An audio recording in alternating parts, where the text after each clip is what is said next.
Pemberian makanan bergizi gratis itu program yang didesain untuk memitigasi ketimpangan gizi. Saya tidak ada masalah dengan program MBG. Tetapi mekanisme dan skala distribusinya itu yang perlu kita bicarakan karena ada konsekuensi ekonomi di situ, ada konsekuensi finansial di situ. Program MBG ini penting, tetapi desain dari program ini itu oversize, overscale dan sedikit overrated menurut saya. Politik kita menjadi politik pemangsa hanya untuk mendapatkan akses ke sini. Ekonomi ekstraktif itu sangat mudah kan. Sogok sana, sogok sini, bayar mereka pada saat pilkada. Sebenarnya hilirisasi itu di mata saya adalah ekonomi ekstraktif dengan steroid. Melihat sektor-sektor kecil ini yang kemudian tumbuh dengan cepat, kemudian diboost dengan kebijakan finansial, wah gila itu.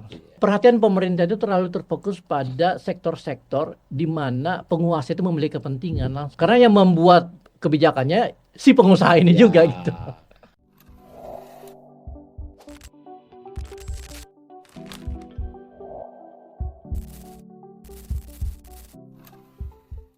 Salam cerdas, Ibu Bapak, saudara-saudara yang saya hormati, berjumpa kembali dengan saya Awali Rizky di kanal saya. Kali ini saya kedatangan tamu sangat istimewa dari luar negeri nih. Tapi sebenarnya orang Indonesia ya, yaitu Profesor Zulfikar Amir Aso ya, bukan Baso ya? Zulfikar Amir aja. Oh, Zulfikar Amir aja, Aso nama keluarga nggak disebut. Assalamualaikum Mas Zulfikar. Waalaikumsalam. Apa kabar? Alhamdulillah, beliau ini memang sehari-hari banyak di NTU ya, Nanyang ya. Saya mengajar di Nanyang Technological University di Singapura, di jurusan sosiologi. Oh, di teknologi jurusan sosiologi. Padahal S1-nya ITB, benar nggak? Jadi ini kita akan menarik ini. Beliau ini sudah, mungkin Ibu pemirsa sudah pernah melihat di beberapa podcast ya, juga di media. Sehingga ini bisa unik nih nanti dari daftar kita, tapi karena ini beliau ini agak meluas dalam arti memilih beberapa topik yang didalami. Jadi saya mau berbincang yang belakang ini saya lihat pendapatnya beredar. Ini salah satunya adalah tentang makanan bergizi gratis. Nanti kalau bisa juga kita sambung ke soal industrialisasi kan, itu basicnya Prof kan itu studi-studi tentang industrialisasi. Betul. Jadi kita mengalir aja nih ya. Jadi topiknya kita mumpung ada orang yang dia sebelum ada isu kabur aja dulu sudah kabur beliau ini.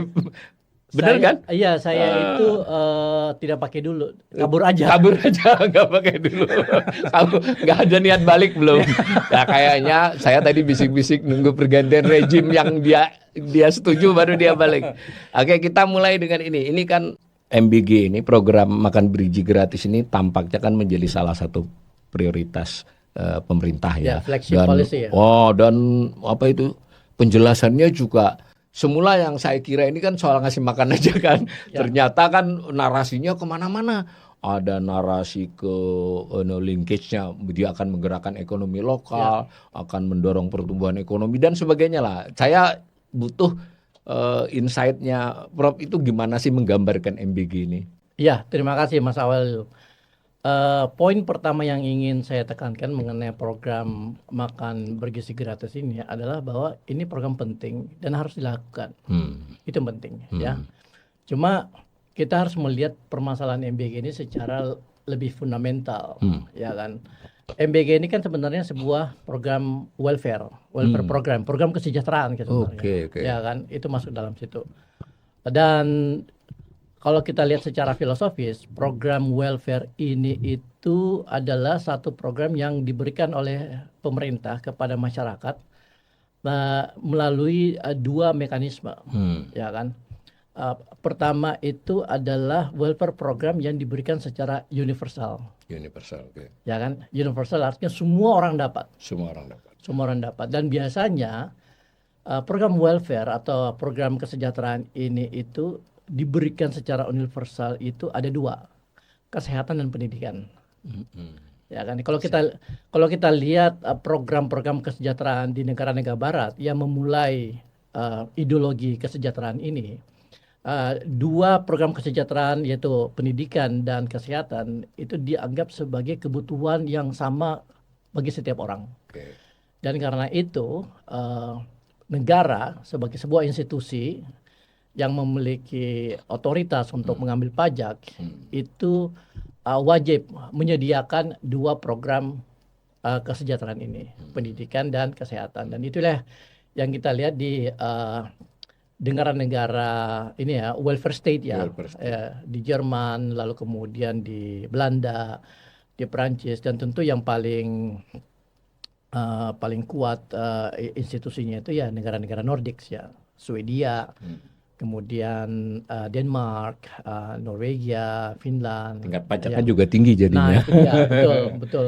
Tapi memang program ini kan berasal dari satu ideologi tentang peran negara sebagai institusi yang memiliki kewajiban moral untuk menyediakan kesejahteraan ke warga negara. Dan ide ini kan lahir di Eropa di pertengahan abad 19 lah, sebagai respon terhadap dampak dari industrialisasi dan kapitalisme. Ya kan? Jadi tentu ada berbagai macam pemikiran yang membentuk proses pemberian kesejahteraan sebagai bagian dari tugas negara. Tentu ada ideologi sosialisme di situ, ada Marxisme, dan berbagai ideologi-ideologi yang muncul di Eropa pada pertengahan abad 19 yang kemudian akhirnya terformulasi secara solid di awal abad 20. Ya kan? Yang kemudian diadopsi beberapa negara termasuk di Amerika Utara yaitu Kanada dan Amerika Serikat, dan kemudian pasca Perang Dunia Kedua negara-negara Asia mengikuti. Ya kan. Tentu program kesejahteraan ini tuh mengalami perubahan ya. Ada variannya lah ya, dari satu negara ke negara lain tergantung dari sistem politik dan ekonomi negara tersebut. Tetapi intinya seperti saya bilang tadi, program kesejahteraan itu ada 2 mekanismenya. Satu yang universal, pendidikan dan kesehatan. Satu itu yang bersifat targeted. Targeted artinya tidak semua dapat, dan tujuannya adalah untuk memitigasi ketimpangan. Jadi kalau misalnya ada satu kondisi di mana sekelompok masyarakat itu mengalami ketimpangan di dalam beberapa hal, tugas negara itu adalah memberikan resource tambahan supaya orang-orang yang tertinggal ini itu punya sumber daya yang cukup supaya mereka bisa naik tidak terlalu jauh. Betul. Nah, program pemberian makanan bergizi gratis itu sebenarnya masuk kategori kedua. Karena dia adalah program yang didesain untuk memitigasi ketimpangan gizi. Mestinya. Berarti tidak termasuk universal mestinya. Tidak termasuk universal sebenarnya. Secara konsep. Betul, secara konsep ya. Nah, ini yang perlu kita bicarakan, kita bongkar karena jadi MBG-nya sendiri itu ya sesuai lah dengan teori, dengan best practices. Betul. Tetapi pilihan MBG menjadi jenis yang targeting bukan yang universal, itu harus kita diskusikan ini ya. Betul. Jadi tidak ada saya tidak ada masalah dengan program MBG. Tetapi mekanisme dan skala distribusinya itu yang perlu kita bicarakan, karena ada konsekuensi ekonomi di situ, ada konsekuensi finansial di situ, ya kan. Nah, kalau kita lihat, kita coba bandingin aja Mas dengan negara-negara lain. Salah satu negara yang memiliki program makan sekolah ya, school lunch itu, yang paling awal itu adalah Amerika Serikat. Malah Amerika ya? Saya kira Jepang. Enggak. Amerika Serikat itu memulai program namanya National School Lunch Program, NSLP, itu tahun 1946. Itu diluncurkan oleh Presiden Truman. Pasca Perang Dunia Kedua, dan itu diluncurkan kenapa? Karena pada saat itu masih banyak masyarakat Amerika yang miskin dan mengalami kekurangan gizi. Apalagi pasca perang ya. Betul. Dan akhirnya program ini diluncurkan dan cukup berhasil. Dianggap berhasil memitigasi ketimpangan gizi antara kelompok-kelompok minoritas di Amerika dengan kelompok-kelompok middle class. Ya. Nah, sampai sekarang program ini tetap berjalan. Tapi ada beberapa hal yang menarik, karena program ini itu didesain tidak sebagai program yang bersifat universal, tetapi targeted. Tidak seluruhnya dapat. Dan cara pemberiannya itu juga sedikit rumit kalau di Amerika Serikat, Mas. Jadi Amerika Serikat kan terdiri dari negara bagian. Kemudian negara bagian ini terdiri dari beberapa county, ya kan. Jadi hanya county atau apa istilahnya kalau di Indonesia, mungkin kabupaten kali ya, yang dianggap memiliki masalah ketimpangan gizi yang ikut program ini. Ya. Lalu kemudian dalam satu county tidak semuanya dapat. Tidak semua sekolah. Hanya school district tertentu, ya.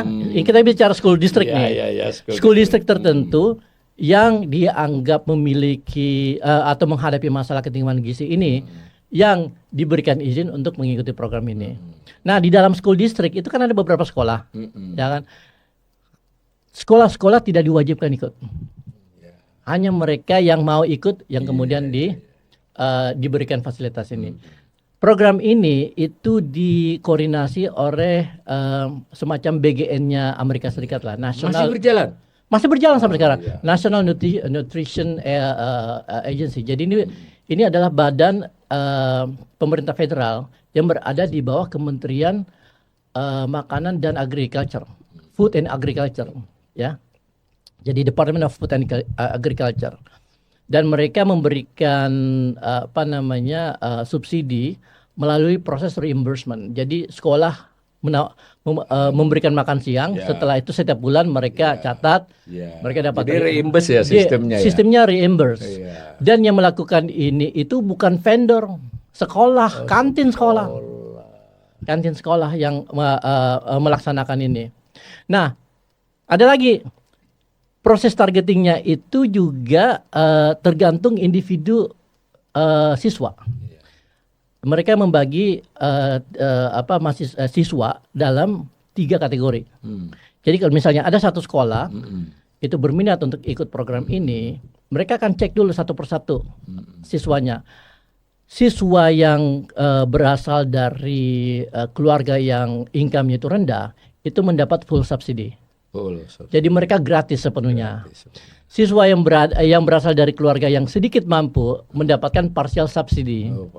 Jadi mereka bayar tapi tidak penuh. Nah, siswa yang berasal dari keluarga yang mampu itu harus bayar penuh. Tapi mereka tidak wajib ikut. Oh, tidak wajib ikut. Mungkin seleranya bukan. Mereka makannya Pizza Hut atau apalah kayak gitu kan. Jadi gitu. Jadi sangat fair. Sangat fair. Jadi setiap tahun itu pemerintah federal melalui National Nutrition Agency ini itu memberikan reimbursement ke sekolah-sekolah yang mengikuti program ini. Tahun kemarin, Mas, pemerintah federal Amerika Serikat itu menghabiskan budget untuk program ini dalam rupiah ya, 240 triliun. Dengan sasaran terpilih aja segitu besarnya ya. Tetapi kita lihat dulu APBN Amerika Serikat berapa? Berarti secara persentase ya. APBN Amerika Serikat itu 100.000 triliun. Jadi kalau misalnya kita bandingkan, dia itu cuma 0,2%. Malah kecil ya. 0,2% dari total APBN. Kecil. Betul. Negara yang mirip itu India. India itu juga melakukan program yang sama sejak tahun 95, namanya PM Poshan. Dan tidak semua anak dapat karena yang diberikan cuma sekolah negeri. Jadi dia juga targeting juga ya? Oh, targeting juga. Tidak semua dapat, cuma sekolah negeri yang dapat. Dan budget yang dikeluarkan oleh pemerintah nasional India itu nggak jauh beda dengan Amerika, sekitar 0,2% dari APBN mereka. Ya kan. Di Jepang juga seperti itu, di Singapura itu bahkan lebih kecil. Ada program yang sama yang dikelola oleh Kementerian Pendidikan yang kemudian dilaksanakan oleh sekolah-sekolah, dan itu pun juga budgetnya mungkin sekitar 0,3-0,4%. Jadi nggak sampai 1%. Nah, ada negara yang melakukan ini secara universal, Mas. Yaitu Swedia. Semua anak diberi, ya kan? Tapi ada catatan yang penting kita lihat di sini.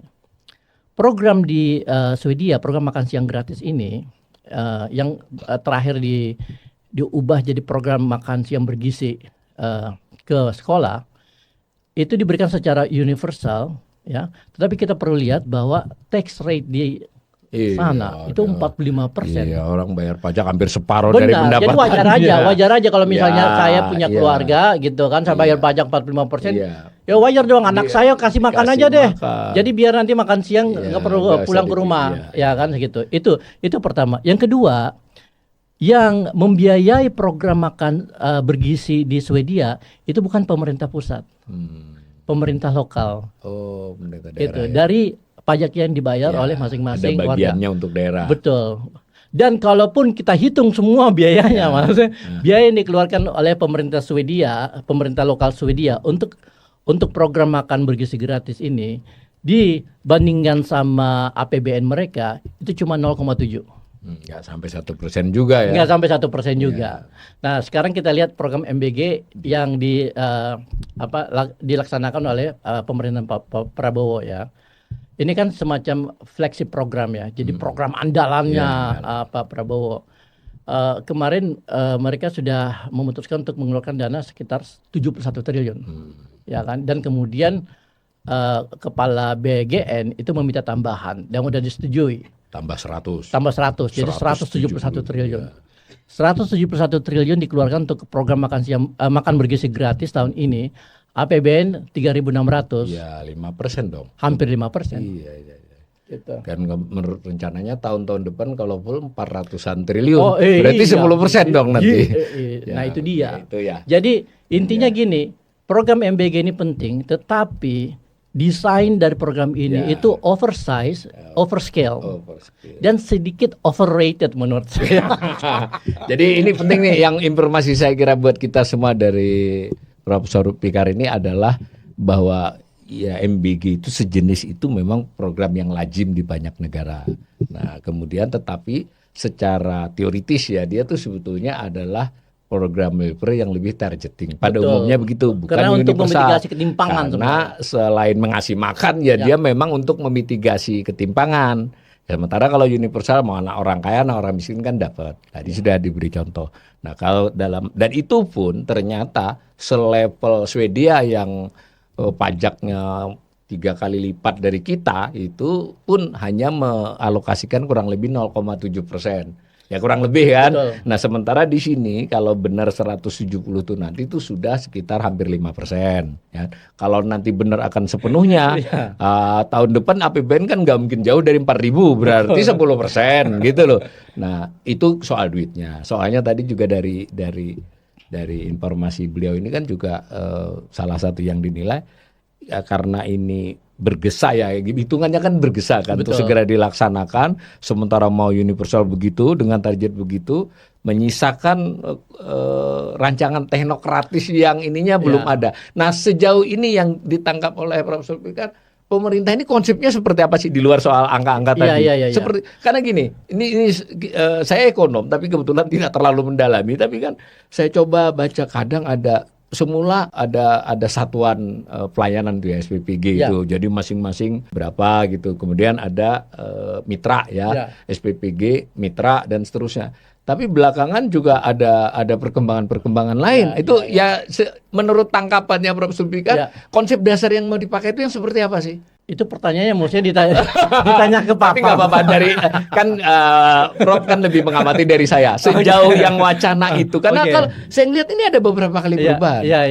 Apa saja yang kelihatan diutarakan itu? Oh mungkin kita bisa pilah pertanyaan itu ke dalam dua dimensi. Dimensi ekonomi dan dimensi politik. Karena gimana pun juga ini program adalah keputusan politik. Ya kan? Yang diharapkan memberi dampak ekonomi. Jadi kita coba pilah dari dua sisi itu kan. Ini penting. Ya kan ekonomi politik itu kan berkelindan. Kita bisa paksakan ekonomi aja ini keputusan politik. Betul kan. Nah kalau kita lihat memang dari awal sejak masa kampanye kita tahu lah Pak Prabowo itu udah sangat antusias dengan program ini ya kan. Walaupun apa yang dikatakan pada saat itu dengan yang diimplementasikan itu sedikit berbeda, tapi itu wajar karena yang namanya juga janji ya perlu disesuaikan dengan kondisi kan. Tapi kita lihat bahwa program MBG ini itu menjadi semacam flagship program yang merupakan manifestasi dari ambisi Prabowo sebagai seorang leader yang ingin meninggalkan semacam legacy sebuah legacy yang melampaui masa jabatan beliau nantinya kalau iya, jalan diharapkan terus, kan? begitu kan. Legacy namanya. Betul, ya kan. Dan dia mengharapkan bahwa ya program ini bisa menjadi instrumen politik dia untuk mungkin menjaga sentimen positif lah terhadap seperti itu kan, popularitas, dukungan, legitimasi dan Ya. sebagainya. Itu satu, which is quite normal gitu loh, ya kan. Semua orang, semua pemimpin pasti ingin seperti itu kan. Bahkan di negara paling otoriter pun juga seperti di China kan, mereka butuh program-program seperti itu kan. Nah, itu dimensi politiknya gitu kan. Nah, sekarang kita lihat dimensi ekonominya. Nah, ini yang menjadi pertanyaan karena beberapa kali Pak Prabowo dan orang-orang yang mengelola MBG ini itu mengatakan bahwa MBG ini bukan cuma masalah ketimpangan gizi, tetapi mereka ingin menjadikan program ini sebagai driver of growth, lah ya. Engine of growth, ya kan, ekonomi. Betul. Dan kalau nggak salah kemarin katanya ada hitung-hitungan dari orang Bank Indonesia, dari DEN, Mbak, dari Dewan Ekonomi Nasional. Bukan, sebelumnya. Sebelumnya. Iya. Kalau DEN itu kan mereka membuat model untuk mengukur impact kan. Tapi kan modelnya itu terlalu perfect lah ya kan. Terlalu banyak asumsinya. Sorry Prof Arief. Sorry. Kita respect tapi untuk kali ini. Tapi dia juga mengakui kok. Ini studi banyak asumsinya. Tapi sebelum itu, setahu saya pada satu meeting katanya orang BI itu sudah menghitung dampak ekonomi dari program MBG yang katanya itu bisa sampai 2%. Mengungkit pertumbuhan ekonomi. Iya. Waduh, luar biasa. Saya juga ingin tahu modelnya seperti apa. Iya. Jadi kalau misalnya sekarang kita masih 4%, ada MBG jadi 6% ya. Tapi ya kita lihatlah apa yang terjadi. Cuman saya agak agak ragu itu bisa menjadi engine of growth ketika kita melihat bahwa program ini kan sebenarnya tidak melalui mekanisme pasar, Pak. Penunjukan kan, penunjukan dan kemudian biayanya itu sudah diset, ya kan. Misalnya satu porsi 10.000, ya kan. Ada 12.000 dan sebagainya gitu. Jadi ini adalah semacam proyek yang by commission, bukan by market mechanism. Marginnya itu dia. Dari supply and demand. Exactly. Tidak ada proses supply and demand dan karena itu marginnya sangat kecil.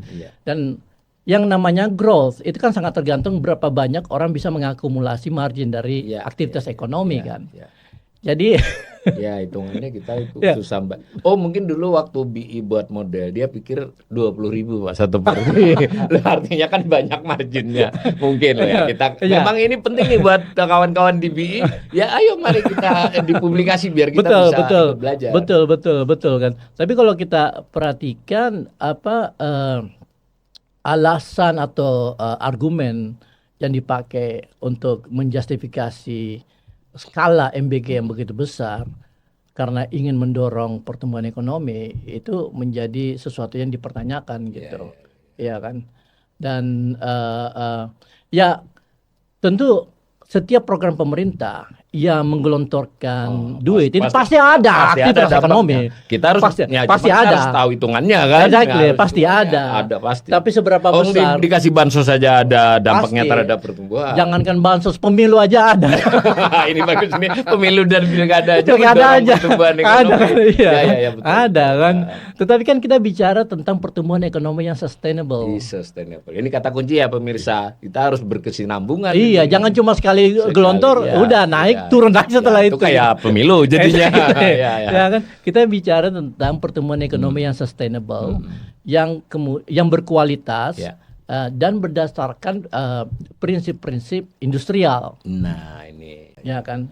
Kenapa kita bicara tentang prinsip-prinsip industrial dan pertumbuhan ekonomi? Karena untuk sebuah negara yang berpenduduk besar seperti Indonesia, ya kan, kita tidak akan mampu mencapai kesejahteraan tinggi tanpa sektor industri. Oke, situ ya. Ya, tidak ada negara-negara di dunia ini yang penduduknya di atas 100 juta ya, tidak yang mampu mencapai kemakmuran tanpa melalui industrialisasi. Nah, sebenarnya kalau terlepas dari pelaksanaan dan konsepnya masih begitu, secara penalaran ya MBG ini mungkin loh dikaitkan. Artinya kan kalau benar-benar dilaksanakan, dia kan menyangkut banyak produksi selain bahan kan.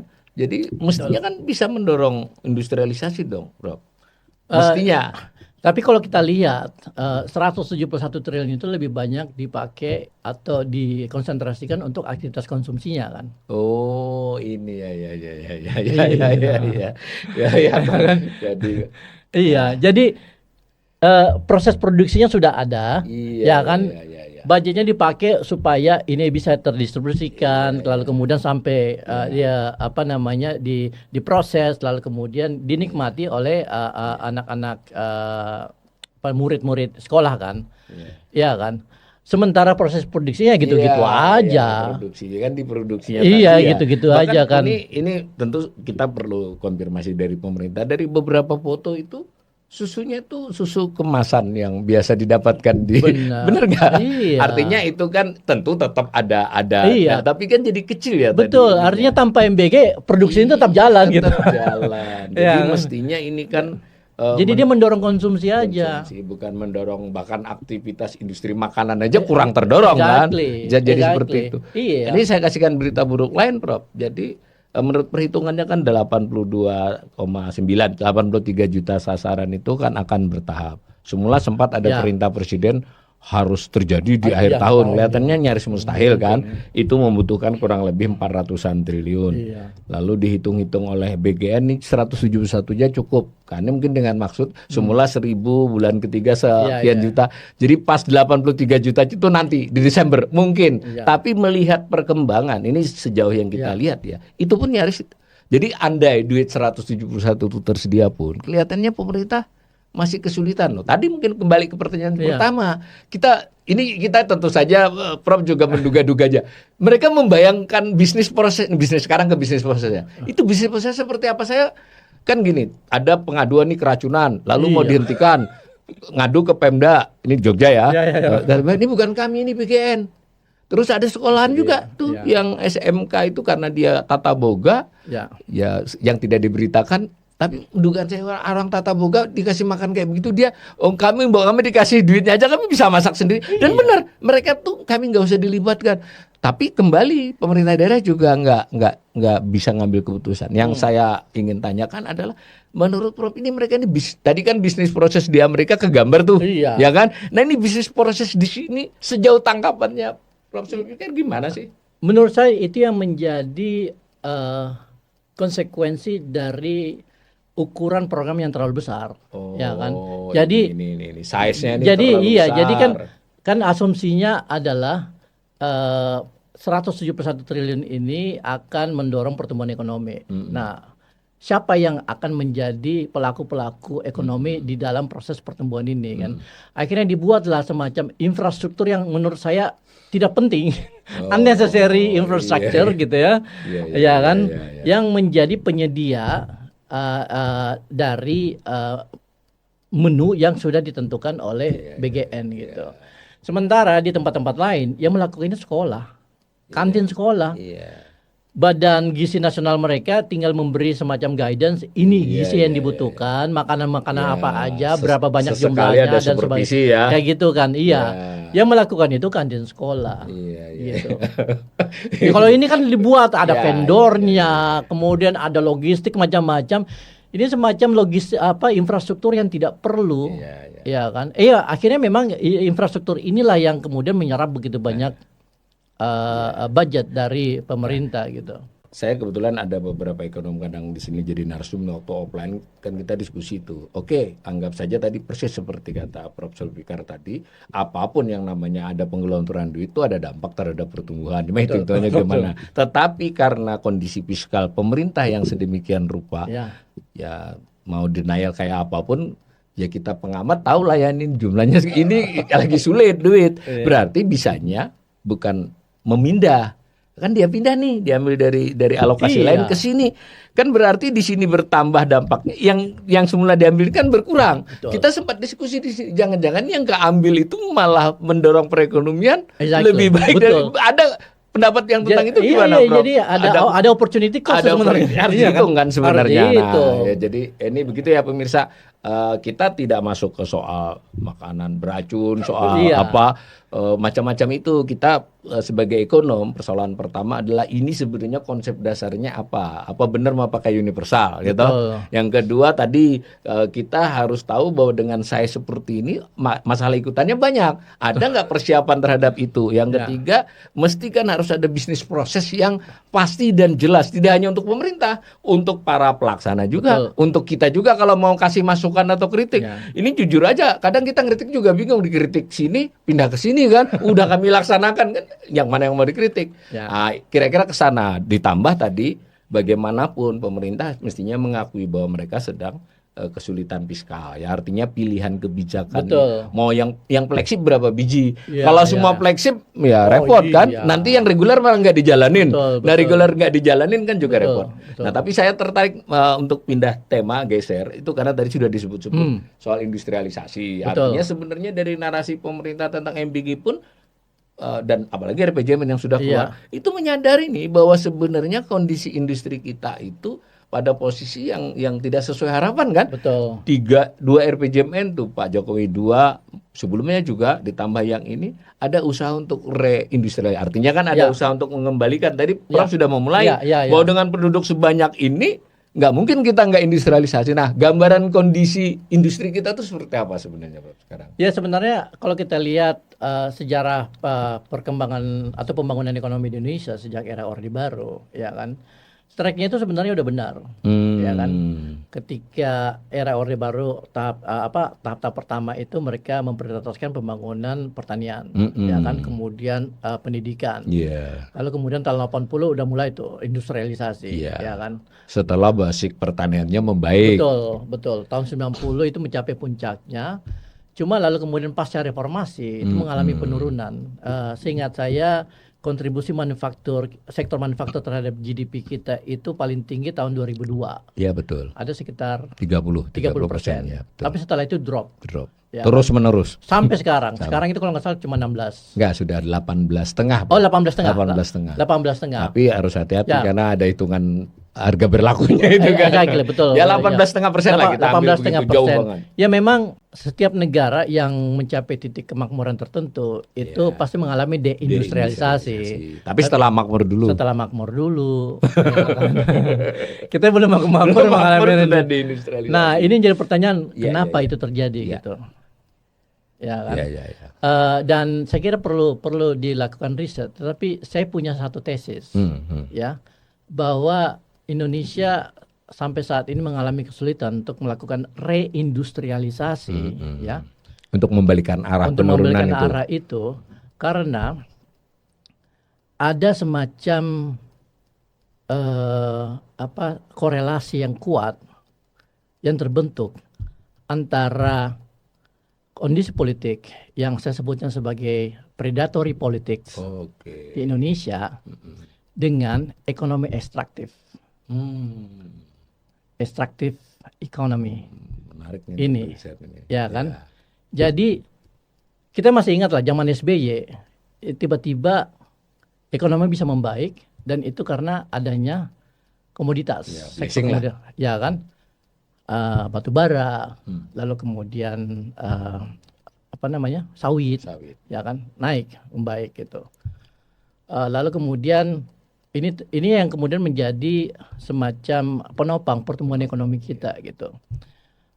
Tapi kemudian akhirnya kita terlalu termanjakan oleh ini dan akhirnya ini diperburuk oleh satu kondisi politik di mana orang-orang yang mau masuk ke politik itu dimotivasi oleh keinginan atau kepentingan untuk mengambil menguasai atau mendominasi sektor ekonomi ekstraktif yang sangat mudah ini gitu. Sangat mudah kenapa? Karena masalah awalnya yang namanya ekonomi ekstraktif itu kan basically seperti kita datang ke hutan, tinggal potong pohon jual. Kategorinya teknologi menengah doang. Bahkan pada rendah sebagiannya teknologi rendah. Tinggal gali doang jual, kan dan sebagainya. Itu kan ekonomi ekstraktif kan. Jadi value added itu nggak ada, value creation itu nyaris nggak ada. Padahal harganya gede tapi. Betul, ya kan. Maka rentenya besar. Nah, jadi politik kita menjadi politik pemangsa hanya untuk mendapatkan akses ke sini. Karena untuk melakukan itu kan gampang. Begitu Anda kenal seorang bupati, tinggal modal secari kertas, Anda bisa kaya raya gitu. Tinggal gali, lalu kemudian bakar hutan dan sebagainya. Nah, kondisi seperti ini itu tidak memberi insentif ke pelaku usaha untuk melakukan industrialisasi. Kenapa?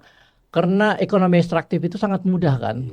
Nggak perlu modal macam-macam tuh. Ya kan, tinggal sogok sana, sogok sini, bayar mereka pada saat pilkada, ya kan bantu. Besar. Tapi cuannya gede, ya kan. Sementara kalau mau melakukan industrialisasi, itu harus bangun pabrik, urusan dengan buruh, bikin inovasi. Dan berisiko. Risiko tinggi. Iya kan, belum lagi diserang sama preman, ormas dan sebagainya gitu kan. Jadi tidak ada insentif untuk melakukan industrialisasi di kalangan pelaku usaha. Waktu booming itu kelebihan tidak teralokasi ke situ. Betul. Tidak terdorong untuk dialokasikan. Iya, pada saat ekonomi ekstraktif kita itu sangat menggiurkan. Iya, dan ini sudah berlangsung 2 dekade nih. Betul. Jadi itu salah satu penyebab kenapa industri kita tidak bisa terdorong. Iya. Nah, ada satu hal yang perlu kita catat dari eranya Pak Jokowi, yaitu program hilirisasi. Kan hilirisasi itu kan ceritanya adalah upaya untuk menaikkan kontribusi sektor industri karena bahan baku yang kita miliki itu harus diproses di sini. Tetapi kalau kita lihat secara kritis, sebenarnya hilirisasi itu di mata saya adalah ekonomi ekstraktif dengan steroid. Ini menarik ini, ekstraktif dengan steroid Iya, karena dia cuma mempercepat proses ekstraksi dari bahan-bahan mineral yang kita miliki. Tetapi sebenarnya added value-nya itu diambil oleh perusahaan-perusahaan dari luar. Gitu. Jadi seakan-akan kita itu mengekspor bahan yang sudah diproses. Ya kan, dan kita mendapatkan nilai lebihnya, tapi sebenarnya nilai lebihnya itu diambil dari industri luar, perusahaan-perusahaan dari luar yang diundang untuk datang dan membangun fasilitas.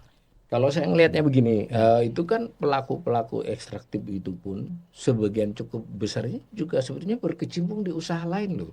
Artinya mengapa tidak terdorong hasil yang cukup besar, sebutlah rente dari ekstraktif ini, kemudian dia pindah ke sektor-sektor yang lebih sustain, lebih panjang. Mengapa tidak terbayangkan itu? Artinya kita ini tidak juga ingin menolak bahwa yang namanya rezeki ya. Betul. Artinya rezeki booming minyak, boom batu bara, lanjut nikel. Tetapi mestinya ketika boom ini, baik itu pelaku usaha, itu kan berkesempatan untuk memindah sebagiannya untuk ke sustain, kan toh ini bagaimanapun akan habis.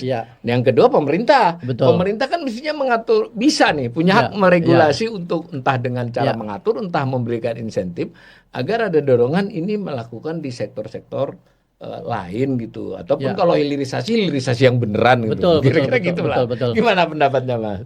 Menurut saya apa yang Mas Awalil tadi jelaskan itu adalah indikasi dari ketiadaan industrial policy di Indonesia.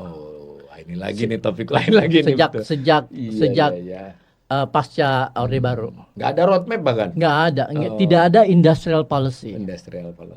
Ya kan? Artinya tidak ada kebijakan industri yang mendorong pelaku-pelaku usaha untuk mau melakukan investasi di sektor inovasi yang kemudian menghasilkan produk-produk yang bisa diproduksi secara massal. Mereka juga tidak menangkap ini mau kemana pemerintah. Betul. Padahal sebenarnya kita itu punya kapasitas industrial.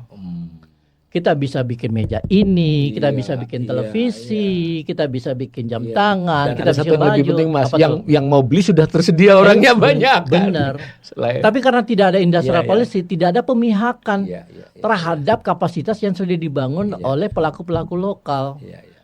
Sehingga akhirnya mereka harus berhadapan dengan situasi pasar yang begitu bebas dan kalah oleh produk-produk dari Cina, dari Vietnam yang menawarkan harga yang sangat murah gitu. Iya, ini ya. Jadi itu dia, tidak ada pemihakan karena tidak ada industrial policy.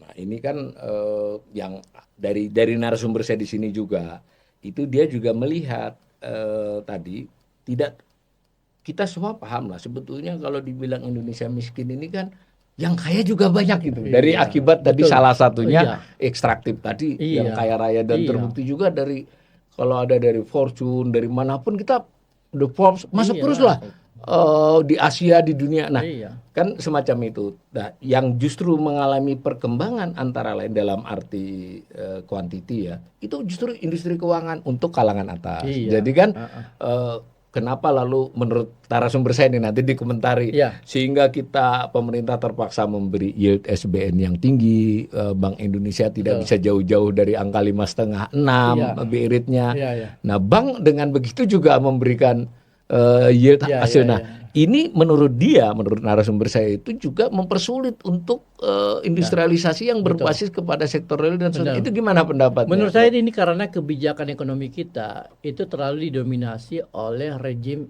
finansialisasi. Nah, ini ya. Beliau ini banyak istilah-istilah menarik ini pemirsa ya. Oke. Ya.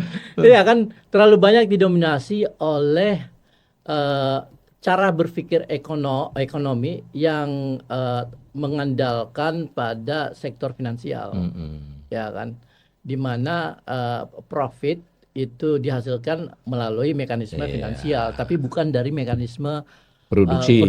Iya, jadi ada seolah-olah nih ya, ada asumsi arus uanglah yang menentukan arus barang atau produksi.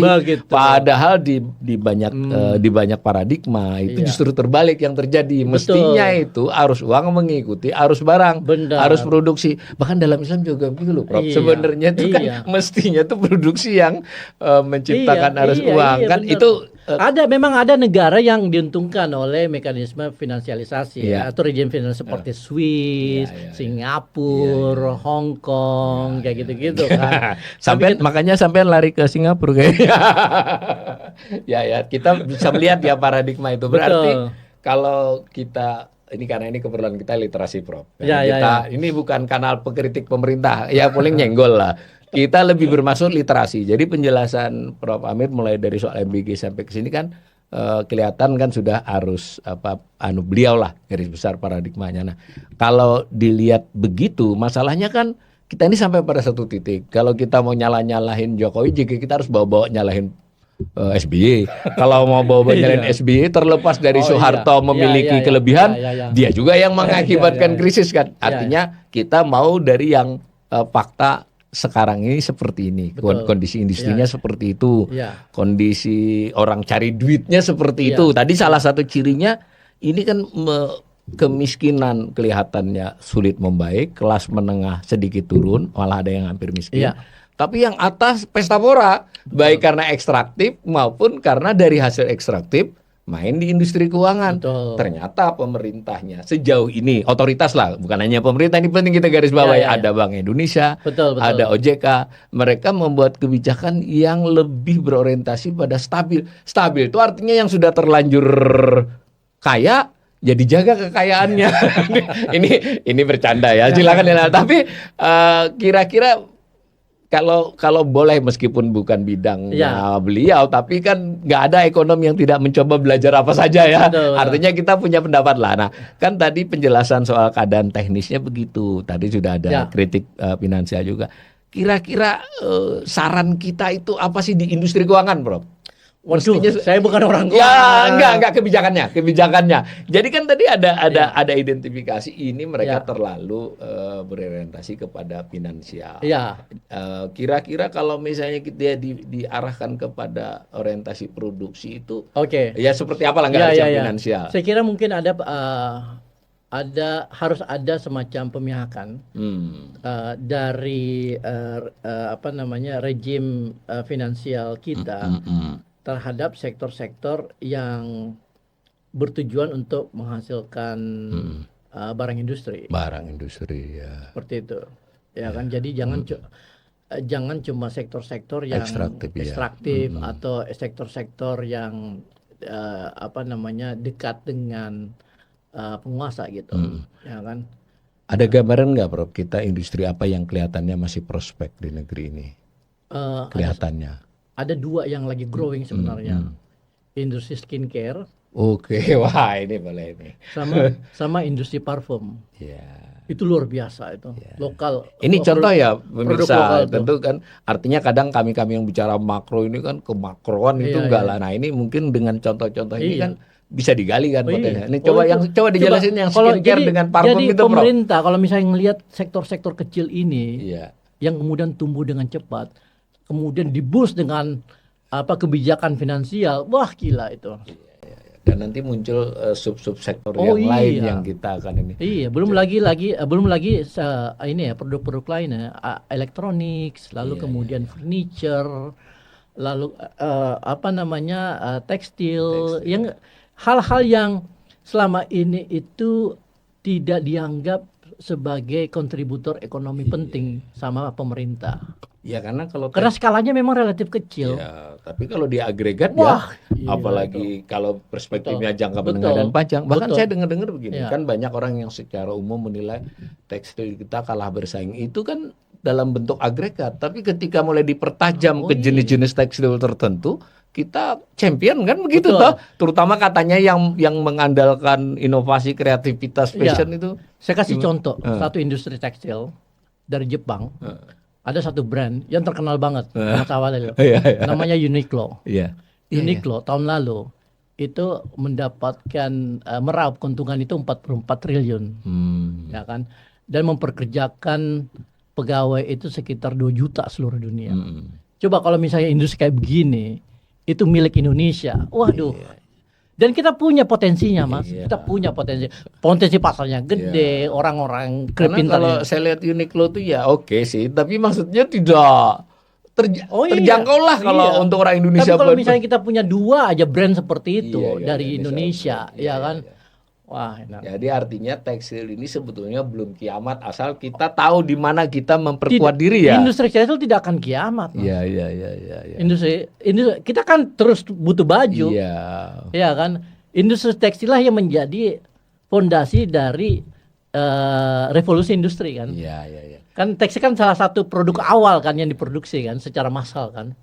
Sampai sekarang dari narsum sini juga, saya kebetulan ada beberapa narsum itu juga mengingatkan bahwa salah satu potensi industrialisasi kita itu adalah mengolah hasil pertanian. Benar nggak ini, Bro? Iya. Saya nggak punya datanya ya. Tetapi saya kira secara kasat mata lah ya, kita bisa lihat bahwa kita punya potensi besar di situ kan. Kuliner kita banyak. Masa kalah sama Thailand sama Vietnam kira-kira gitu kan? Benar. Tinggal bagaimana mengolah ini gitu. Tapi ini tentu sudah dibicarakan oleh para pembuat kebijakan ya. Tenaga ahlinya dan sebagainya gitu. Tapi tinggal bagaimana mewujudkan ini secara benar gitu. Tapi boleh jadi tadi karena sejauh yang saya tahu juga roadmap industrialisasi kita itu nggak pernah menjadi pembicaraan publik. Bahkan nggak ada. Dokumennya lama itu. Iya, dan kalaupun ada itu sifatnya sangat bias. Misalnya industri mobil listrik gitu, dibikin macam-macam kan, nggak taunya sampai sekarang nggak jadi gitu, ya kan. Jadi perhatian pemerintah itu terlalu terfokus pada sektor-sektor di mana penguasa itu memiliki kepentingan langsung di situ. Nah, ini yang bahaya ya. Gitu. Karena yang membuat kebijakannya si pengusaha ini juga gitu. Itu sebetulnya kita sangat berharap ada partnernya itu DPR misalnya toh mestinya kan dalam proses-proses kebijakan ini kan DPR mewakili kita semua nih. Tapi mungkin ada satu hal yang lebih fundamental, Mas, kalau kita lihat pengalaman di Korea, pengalaman di Jepang, pengalaman Singapura, yang membuat kebijakan ini maksudnya teknokrat tulen. tidak punya kepentingan terhadap Iya, bisnis iya. yang akan didorong. Iya, iya, iya. Gitu. Berarti Ini itu dia. peran-peran universitas, Oh iya. peran-peran lembaga riset itu penting ya. Tapi kita dapat dana penelitian juga kurang. Saya punya lembaga Bread Institute ya, nyari sponsor untuk ini aja berat. Loh artinya kan ini fakta ya, artinya ya bukan kita mau melindungi kepentingan kita juga, tapi kita cari receh sebenarnya. Tapi ini menarik pemirsa. Ini entah yang keberapa nih pakar yang saya undang menekankan betul salah satu kelemahan kita dalam pengembangan ekonomi adalah lemahnya di R&D kan, research and development. Begitu ya, Prof?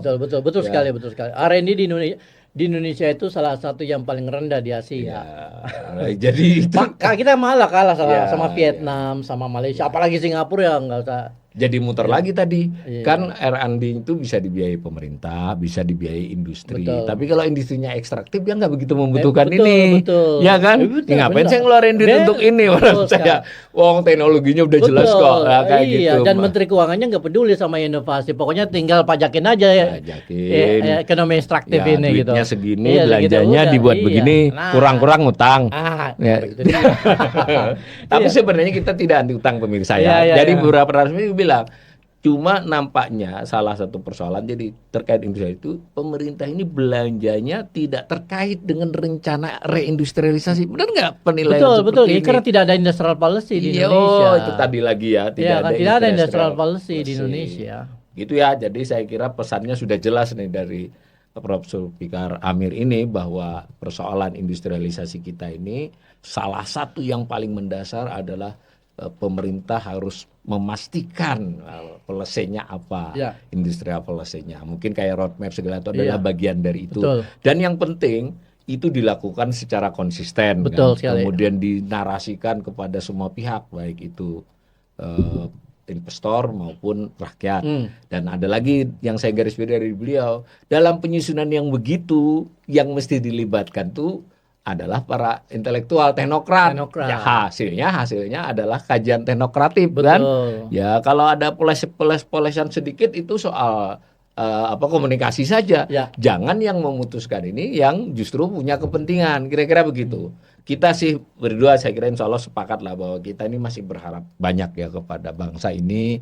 Kita masih punya banyak sumber daya yang masih bisa lah kita optimalkan, dan yang penting ini negara yang luar biasa di mana dalam kondisi apapun rakyatnya itu damai, Mas. Jadi mungkin modal sosial itu ya, meskipun kawan-kawan yang lebih radikal sering kritik, makanya nggak bisa revolusi katanya di Indonesia karena ekonominya kayak Mas Awalil begini katanya. Tapi saya tetap kekeh bahwa itu modal sosial. Bagaimanapun ketidaksukaan terhadap kekerasan segala macam itu modal, karena dalam situasi yang stabil itulah dimungkinkan kita membangun banyak hal. Hanya saja kalau kestabilan itu adalah merupakan bagian dari upaya istilahnya mengontrol berlebihan, itu juga bukanlah hal yang baik. Gitu ya. Terima kasih Prof. Kita lain kali bincang lagi. Terima kasih sama-sama Mas Awalil ya. Itu